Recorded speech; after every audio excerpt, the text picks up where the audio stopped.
Assalamualaikum warahmatullahi wabarakatuh. Dulur, ini pada kesempatan malam hari ini kita omong-omong jagung-jagung bareng. Ternyata ada pandangan dan ide untuk jagungnya supaya ada muatannya ilmu dan muatannya dakwah. Ini pertama kali kita nyoba belajar sama beliaunya Gus Husain ini, pengasuh pondok pesantren Al Muhammad 2, yang insya Allah siap mengupas habis ilmu-ilmu tentang ayat-ayat Al-Quran, dan insya Allah sepenuhnya akan dikupas satu persatu. Nah, ini kita mulai dari bacaannya Mas Saudara Doyok Gondrong ini. Nanti biar dievaluasi Gus Husain. Seperti apa hasil evaluasi dari Gus Husain dan bacaannya Mas Doyok, indah atau tidak, kita simak pada video berikutnya. A'udzu billahi minasy syaitonir rajim. Bismillahirrahmanirrahim. Alhamdulillahi rabbil alamin. Ar-Rahmanir Rahim. Maliki yaumiddin. Iyyaka na'budu wa iyyaka nasta'in. Ihdinas siratal mustaqim. Siratal ladzina an'amta 'alaihim ghairil maghdubi 'alaihim waladdallin. Shadaqallahul adzim. Nah, gini Gus, mohon dikoreksi bacaan dari Mas Gondrong, Mas Doyok Gondrong. Kira-kira bagaimana dari segi tajwidnya, dari segi tartilnya, dari segi semuanya menurut ilmu yang benar. Mohon dengan komentari, apabila ada kekurangan dengan evaluasi dan dikoreksi. Jadi Al-Quran itu kan memang harus harus bertajwid. Jadi Arab, tulisan Arab itu apapun itu kan nggak ada yang diharuskan untuk bertajwid kecuali Al-Quran. Bahkan hadis pun tidak harus bertajwid. Maka memang menjadi suatu kewajiban kalau Al-Quran itu memang harus bertajwid. Namanya dalam Al-Quran itu kan warattilil Qur'an tartila. Jadi perintah Allah dalam membaca Al-Quran itu memang harus tartila. Tartila itu pemahamannya adalah membaca dengan tajwid, bahasa mudahnya. Jadi tartil itu bukan dalam bahasa kita yang kita akuisisi sebagai murattal atau tartil.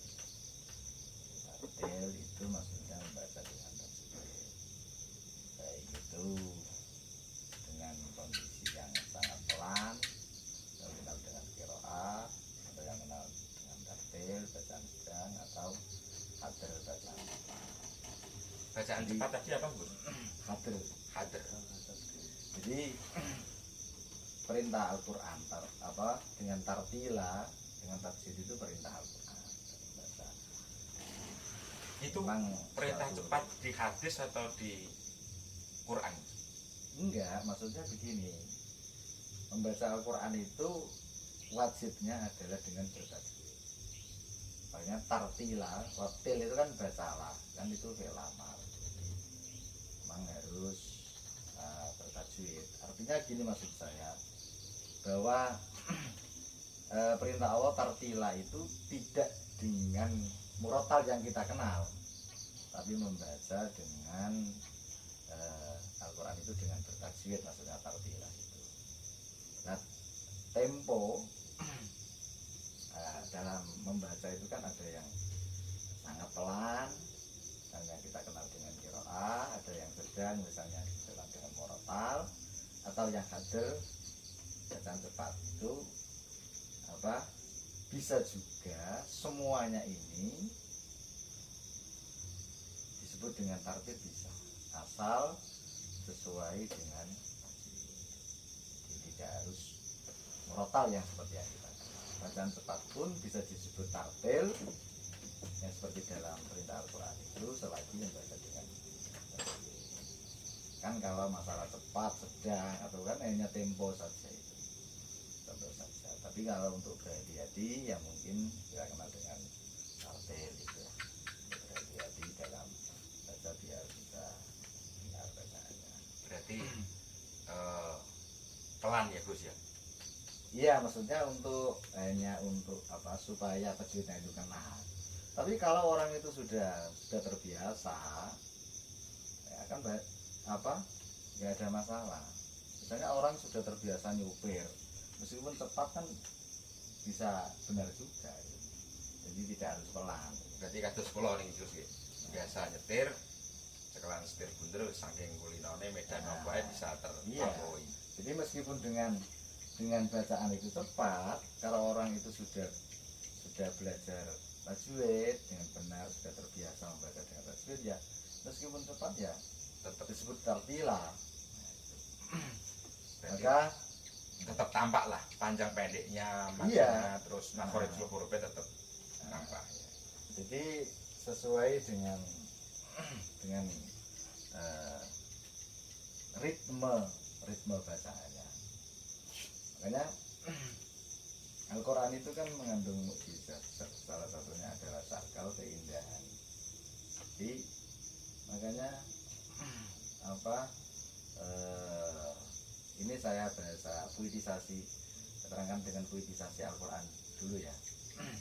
Yang nanti mungkin saya tidak menerangkan secara langsung tentang apa yang tadi dibacakan tadi mengenai tajwid yang nanti itu pada prosesnya. Maksudnya saya gambarkan bahwa Al-Quran itu harus bertajwid itu karena gini, ini kan kalamullah, makanya bacanya harus benar. Bahkan ada salah satu arti daripada tajwid itu kan jauh dari jauh itu artinya memperindah. Ya. Karena Al-Quran ini memang mengandung unsur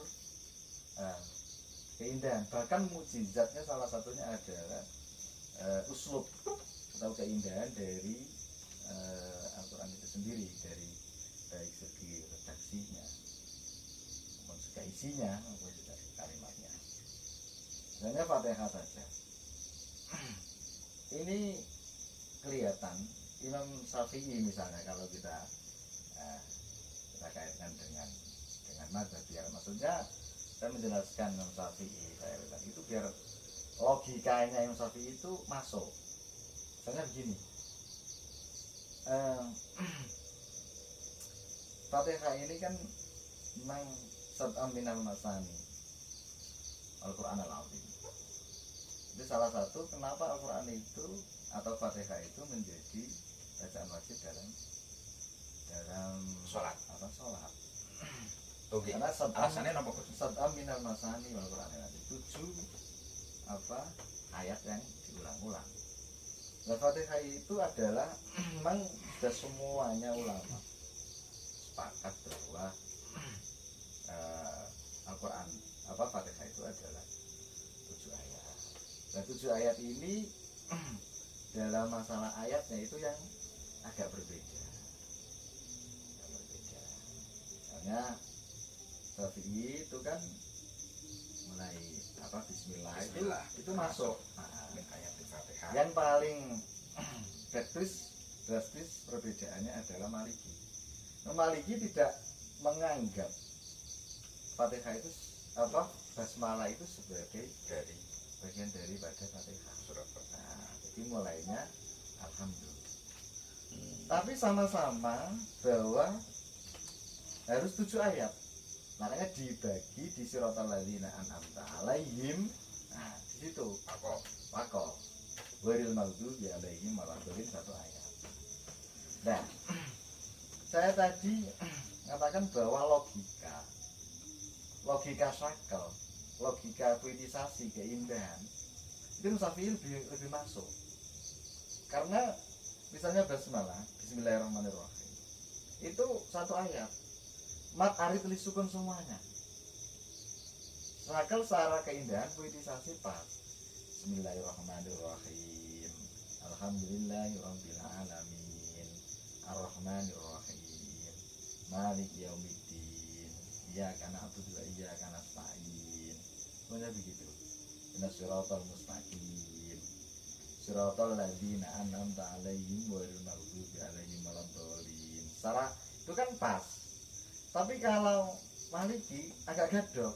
Ya kana na'budu wa iyyaka nasta'in, inna siratal mustaqim, siratal ladzina an'amta 'alaihim. Secara sakal puitisasi keindahan kurang pas.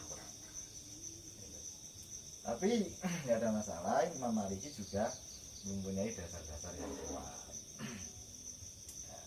Dasar-dasar itu hanya perbedaan di khilafiyah, tapi semuanya memastikan pasti itu 7 ayat, cuma hanya pembagiannya saja. Makanya di Maliki bahkan ya langsung langsung alhamdulillah, tidak pakai disiri seperti Hambali kan ada yang dibaca siri Bismillahirrahmanirrahim, langsung alhamdulillahnya dikelaskan seperti di Haromain itu kan.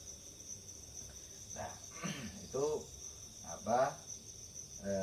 termasuk diantaranya mujizat itu uslub. Kayak jauh karena ini adalah kalamullah, maka ini bacaan yang memang berbeda dengan semua bacaan yang ada di dunia ini. Karena ini kalamullah yang adalah Allah, jadi semuanya adalah mutawatir. Semuanya adalah tidak boleh ada larai babi di sana, tidak boleh ada malah di sana. Jadi karena memang jadi semuanya harus bilwahyi atau salumul Qur'annya itu adalah tauqifi, baik dari segi tartibus suar, ayat, urutan surat itu langsung ganti mati. Oke, Gus. Nah, terus ya ini langsung masuk pada bacaan ya. Ya, ini gini. Setelah ini bacaan. Kira-kira Ya, nilai dari bacaannya Mas Doyok Gondrong ini kira-kira jenengan ngasih nilai berapa ini? Kira-kira. Estimasi ini kalau nilai itu 100 ya. Ini 60 lah. Oh, 60.